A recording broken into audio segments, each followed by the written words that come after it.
Saya Roni, presenter Artificial Intelligence dari TV1.ai. Latihan gabungan antara militer Indonesia dan AS kembali digelar di Lampung. Sejumlah skenario perang dipelajari dan dipraktikkan dalam latihan selama seminggu ini. Pengamat menilai hubungan Indonesia dengan AS akan bergantung pada prioritas pemerintah Presiden Indonesia selanjutnya. Selengkapnya dalam liputan Voice of America berikut. Kelompok Vatikan untuk musang-musang sudah terlihat di bibir pantai. Skenario perang dan kemampuan bertahan hidup dipraktikkan dalam latihan bilateral antara TNI Angkatan Laut dan United States Seventh Fleet, melibatkan juga Korps Marinir kedua negara. Mereka berlatih berbagai macam materi terkait dengan profesionalisme prajurit seperti menembak, kemudian patroli, pertempuran kota, juga melaksanakan latihan bersama staf untuk membuat produk operasi pertahanan pantai secara bersama-sama. Sedikitnya 1.300-an prajurit dari kedua negara ikut dalam latihan bersama Cooperation Afloat Readiness and Training atau CARAT 2024 di Lampung. The goal behind it is to grow those bonds and relationships.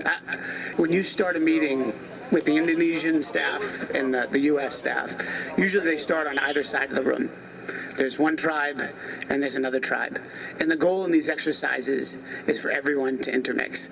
TNI menepis latihan gabungan ini sebagai upaya mengantisipasi tensi di Laut Cina Selatan. Latihan ini sangat penting untuk pertama meningkatkan profesionalisme dan tidak ada hubungannya dengan Laut Cina Selatan. Kemudian hubungan antara Indonesia dengan Amerika yang sudah berlangsung lama, sekitar 30 tahun, latihan CARAT ini tentu akan ditingkatkan semakin ke depan, semakin baik. Latihan CARAT 2024 dilaksanakan pada 12 hingga 20 Mei 2024. Sejak tahun 2021 hingga 2023, Amerika Serikat tercatat melakukan 525 latihan militer gabungan dengan negara-negara di Asia Tenggara, menurut Lowy Institute.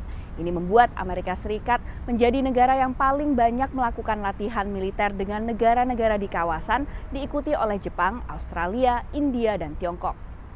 Meski Tiongkok punya peran signifikan dalam ekonomi kawasan, negara-negara Asia Tenggara lebih merapat ke Amerika Serikat dalam isu keamanan, menurut analis. China does feel that it needs to have defense cooperation, defense diplomacy as part of that overall picture. And they're making some attempts to do it. But the reality is that countries looking to develop their militaries, professionalization, interoperability, they're looking to the United States. They're looking to their own immediate neighborhood. They're looking to Japan and Australia much more than they are as it relates to China. Analis lain melihat hubungan pertahanan Indonesia dan Amerika Serikat akan bergantung pada fokus kebijakan Presiden terpilih baru Prabowo Subianto. Bisa jadi ke depan memang fokusnya tidak lagi di infrastruktur tetapi di modernisasi alutsista. Indonesia memang agak sedikit terlambat dengan modernisasi alutsista ini, sebetulnya agak sedikit molor dari deadline awal. Kalau kemudian modernisasi alutsista yang menjadi fokus dari Pak Prabowo, ini yang akan menjadi salah satu turning point. Tapi kita perlu